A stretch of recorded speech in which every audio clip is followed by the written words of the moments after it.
皆さんこんにちは、まほです。今回の Vlog はヨーロッパ鉄道旅5日目、ベルギーのアントワープ編です。Hello everyone, it's Maho. This is the vlog of my Europe train trip in this summer 2023. 本日は、旅行5日目。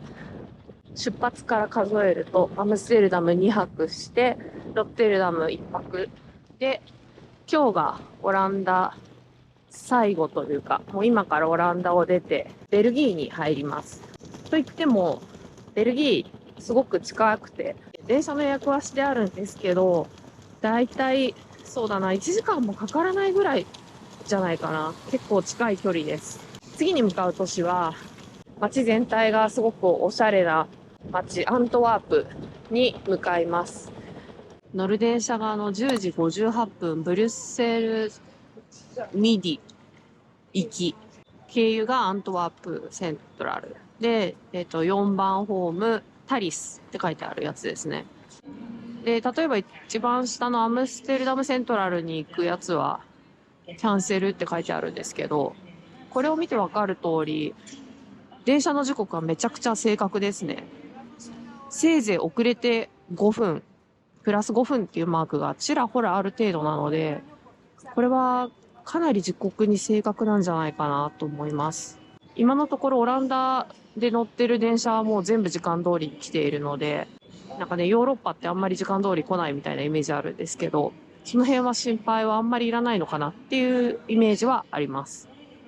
オランダで一番よく見かけるスーパーマーケット、アルバートハインに今来てるんですけど、私はこの辺のフルーツジュースが好きで、このイノセントは結構フランスとか日本にも輸入されてよく見かけるんですけど、プライベートブランドなのかな。ここら辺がね、滞在中にいくつか飲んだんですけど、なんかグリーンスムージーみたいなのがすごい美味しかったです。自分が予約している何号車かっていうのが、どこの乗り場から乗るといいよっていうのが、ここを見るとわかります。17っていうのが私の予約したクラスなので、これで言うと D の乗り場から乗りましょうという風になっています。2等車ですね。っていうのがこれを見てわかります。見えますかね。例えばこれですね。これが C の乗り場です。こんな感じで D なのでその隣を探すっていう感じです。地図とか路線図とかいろいろあるんで、そんなに難しいことはないかなっていう風に思います。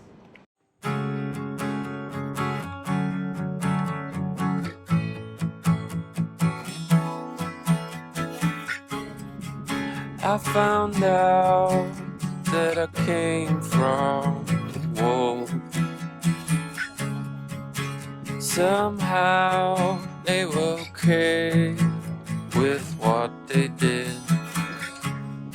So I have no choice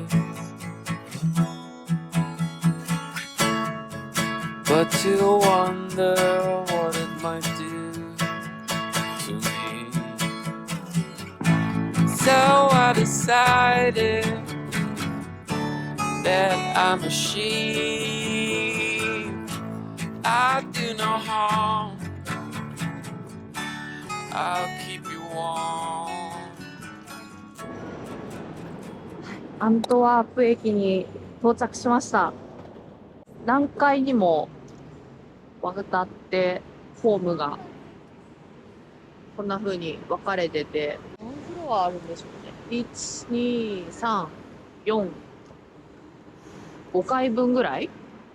この先がなんかガイドブックで見たことがあるようなすごく美しい駅舎が見えます。もうワクワクしてます。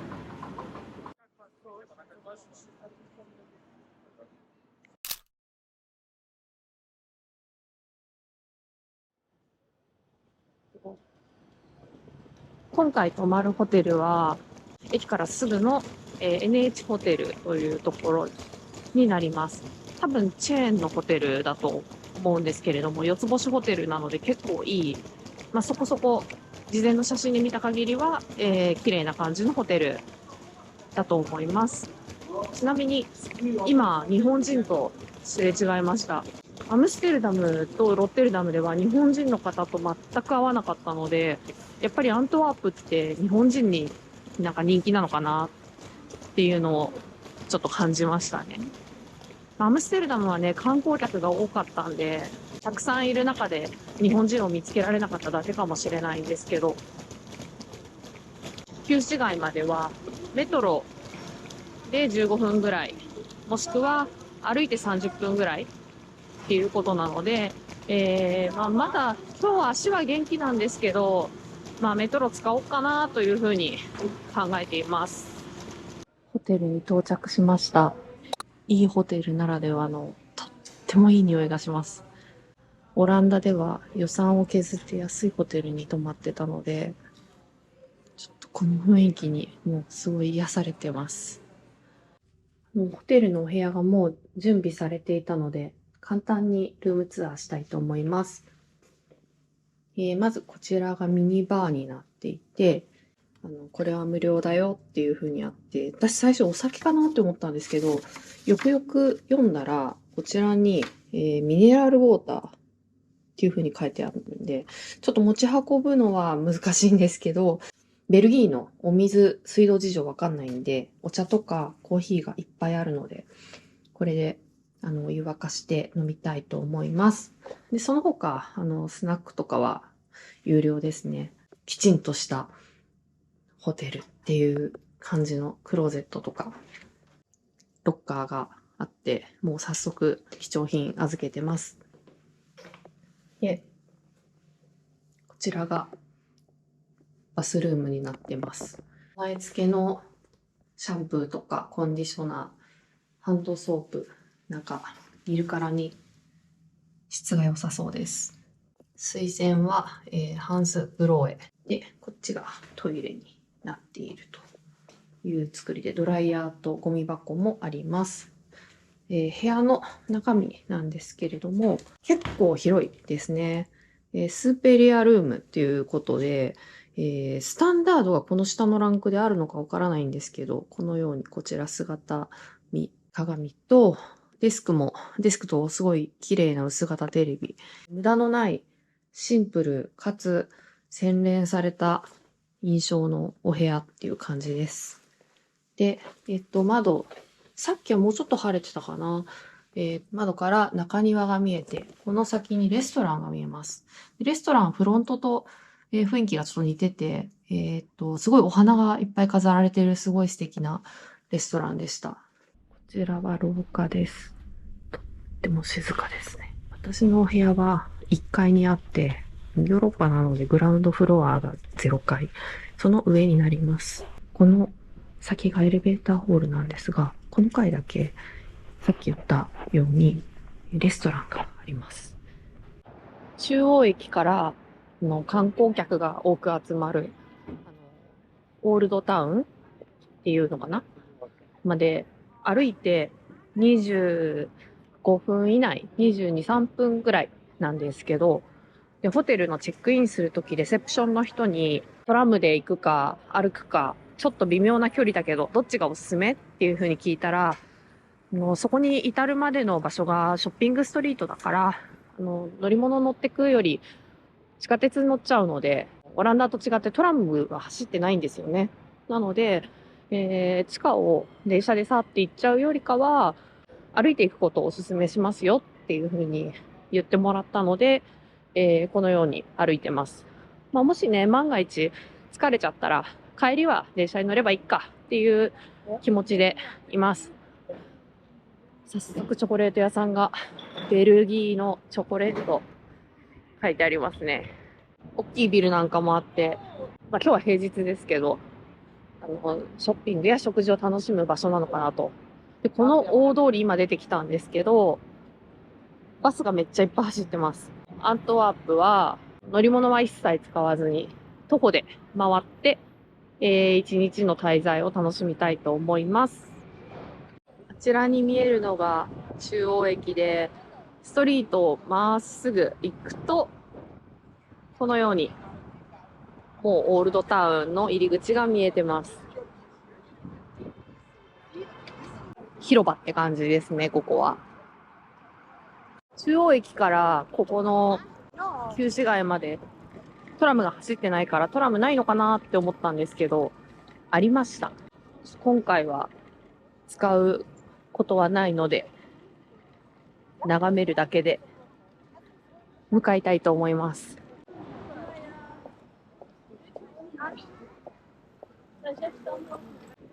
すごい絵になりすぎます。そして、ここもアントワーププライドということで、レインボーのフラッグが飾られています。それだけじゃないですね。なんと、今、このアムステルダムみたいな感じで、結構アントワープも自転車使われてるんですけど、今あったみたいに、レインボーの、なんかシールっていうかステッカーが自転車についてました。なので、割とそういう運動が盛んに行われている場所なのかなっていう印象があります。めちゃくちゃ綺麗ですね。なんかこういう街並みはなかなか見ない。その高級なお店とこういう古い建物が一体となって並んでる街ってもうパリぐらいしかないんじゃないかなっていうすごい素敵な街並みが続きます。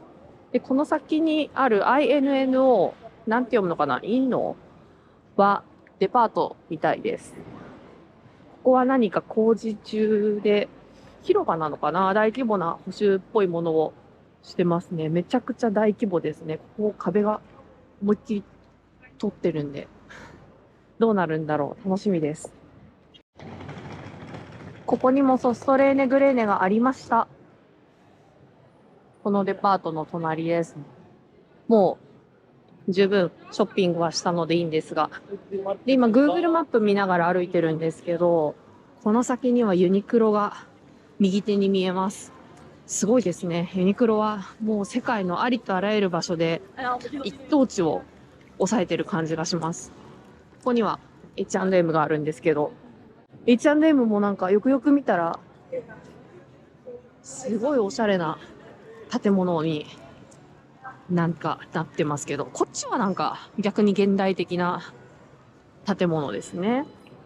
ユニクロはどうなってるのかな。ちなみに今日のアントワープの天気は日中ずっと曇り、夜8時以降に雨が降る予定です。もう8時にはホテルに戻ってようと思うので、まあ今日は傘は持たずに、一応小雨が降ってもいいように上着だけちょっと持ってきています。あ、ユニクロが見えてきました。ここの建物は現代的っていうか、なんかユニクロだなっていう感じの、建物です。ランチにザ・ビストロというお店にやってきました。時刻はもう午後1時なんですけど、結構並んでましたね。すごいクラシカルで、おしゃれな雰囲気のお店で、ケーキ類もすごい美味しそうです。お値段はそこそこするんですが、一応覚悟してやってきました。2、3000円ぐらいかなっていう感じなんですけど、毎日夕飯を私は軽く済ませてるので、逆にランチをちょっと豪勢に行こうかなということで、こちらのお店を選びました。スパークリングウォーターがおしゃれな形でやってきました。フレンチビストロなのでフランス料理らしいんですが、名前がバルオバンというパイ生地で、器を作ってその中に詰め物が入っている料理だそうです。で、なんか付け合わせにフレンチフライがものすごい量来てビビってます。食べきれない予感がしてますが、まずは食事楽しもうと思います。お昼ご飯を食べました。お店は、フレンチのビストロというお店ですね。で、看板メニューのなんかパイ包みいただいたんですけど、もう付け合わせのフレンチフライ絶対食べきれないだろうと思ったんで、ほとんど食べないで、このような形で包んでもらいました。なんかフランスでは調べたらもう食べ残し持ち帰りはレストランの方で義務化持ち帰りできるようにしないといけないっていう、そのフードロス問題に対応しているというのを見たので、まあ、隣の国だし、フレンチ料理だし、きっと対応してくれるだろうということで、リクエストしたらもう綺麗に紙袋に入れてくれて、チップが任意だったので、ちょっと悩んだんですけど、端数ちょっと切り上げる程度だけお支払いするようにしました。さっきのビストロの横なんですけど、さらに奥の方には、なんかおしゃれな雑貨屋さんにやってきました。なんか外の椅子とか売り物みたいですね。かわいい。フラマント。初めて見るブランドかもしれません。ここは何だろう。ショッピングアーケードかな。チョコレートラインって書いてありますね。あ、チョコレート出てきた。何かが飾ってあります。観光客がいっぱい吸い込まれていっている感じがするので、見てみましょう。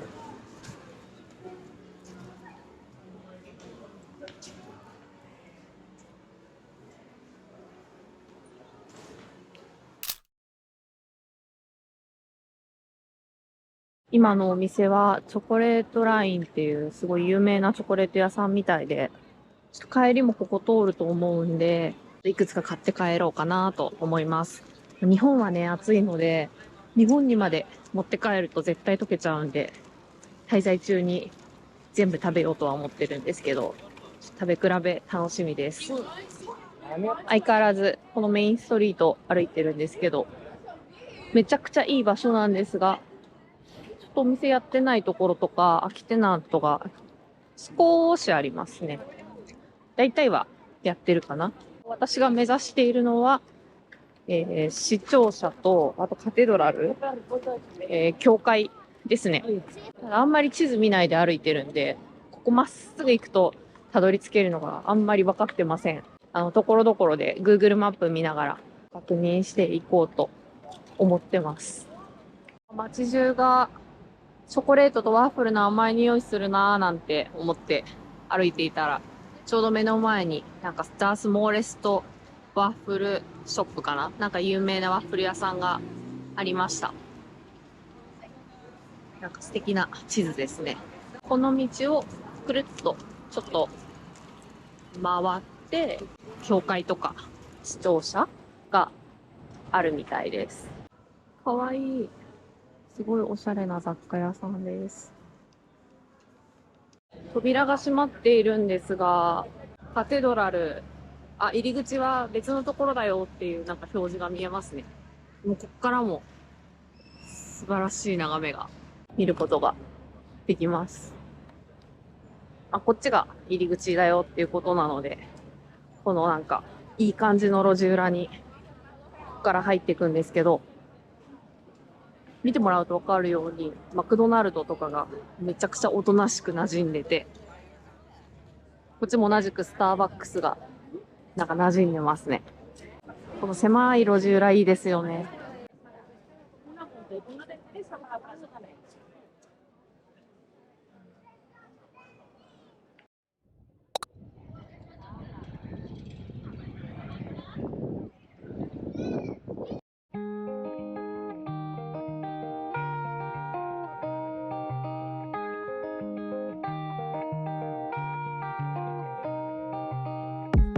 This is a song for those who wait, for those who can celebrate, for those who always know the way, for those who would never say I make you feel bad cause it's full moon, I make you feel bad cause I hate myself. It's for those who call you on your phone and know what to say without any help.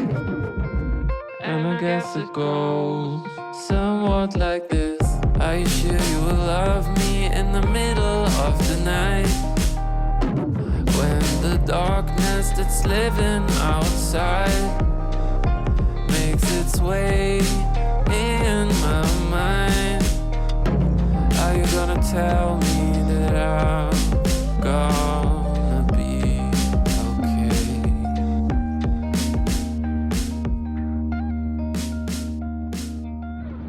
'Cause I'm not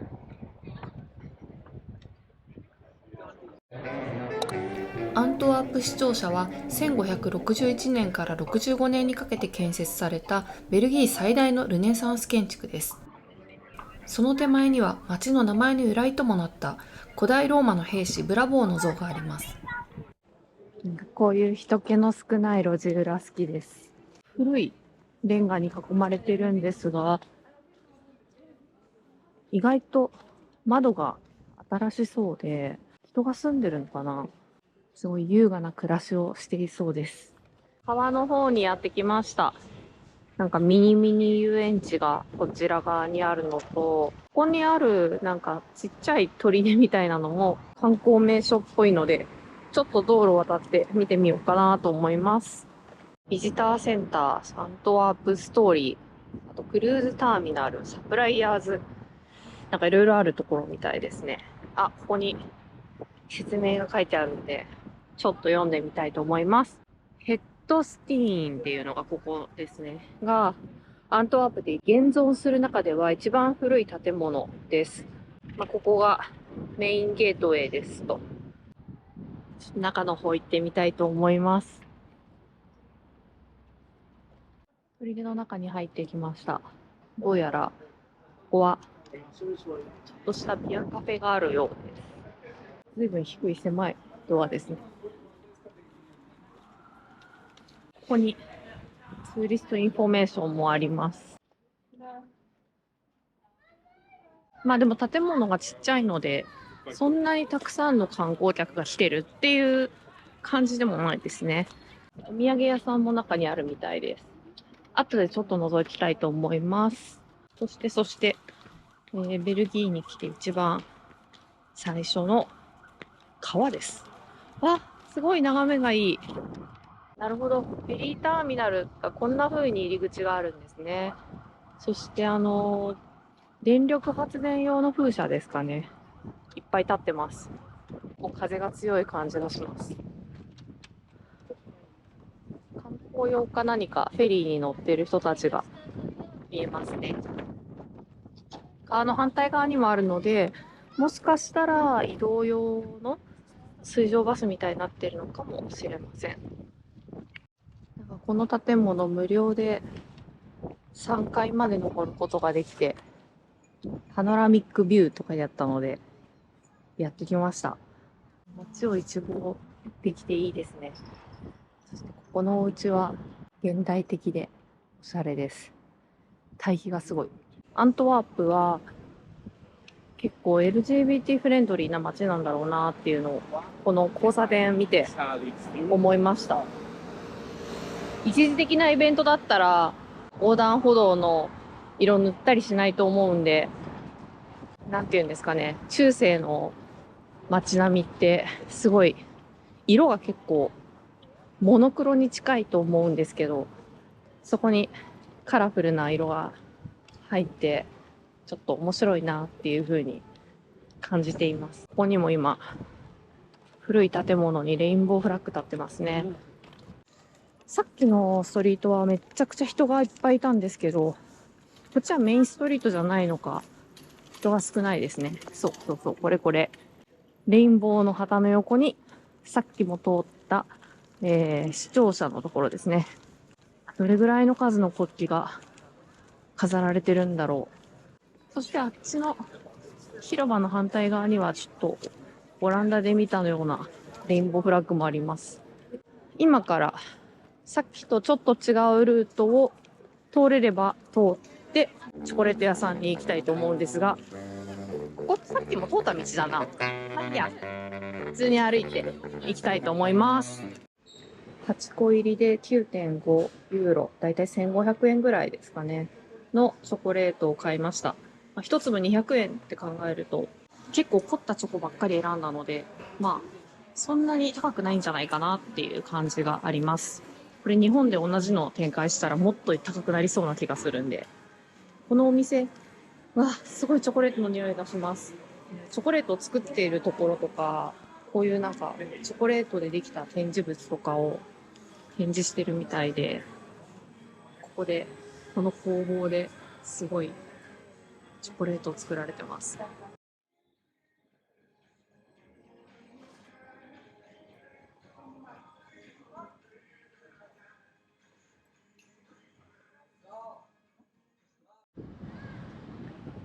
この建物なんだろうと思って調べたら、オペラハウスでした。で、Google マップを見ると、このレインボーカラーがない写真があったので、多分これが柱に何か布のようなものを巻きつけられて、こう、レインボーを表しているのは、多分つい最近のことなのかなっていう感じがします。さて、ホテルに戻ってきました。奥にあるリンゴは、レセプションに置いてあったもので、特に関係はないんですが、チョコレートの開封をしていきたいと思います。買ったのは、ザ・チョコレートラインという、さっき紹介したお店で、ここに住所が書いてあるんですけど、ブルージュに1店舗と、今回買い物をしたアントワープの2店舗だけみたいです。なかなかパロディ感ある袋ですね。では早速開けていきたいと思います。8個入りで、9.5ユーロの、1個あたり200円ぐらいですね。チョコレートを箱詰めで購入と8個入ってます。ちょっとね、何が何だかっていうのが覚えてないんですけど、なんかヒョウ柄のとか可愛いですよね。で、これがね、ミントが入ってて、マラケシュって名前だったと思います。マラケシュ。この辺が、エルダーフラワーが、あとこの青いドーム状のものもエルダーフラワーが入ってて、手前のやつは何だったかな？桜だったかもしれません。で、こっちが柚子。これはもう覚えてない。この辺もなんか、だいたいフルーツ系を主に選んだような、フルーツとフラワー、ミント。でこれだけなんかちょっとコーヒーが入ってますね。そんな感じです。1日で全部食べるっていうのはもちろん無理なんですが、ちょっと今日いくつか食べてみようかなと思ってます。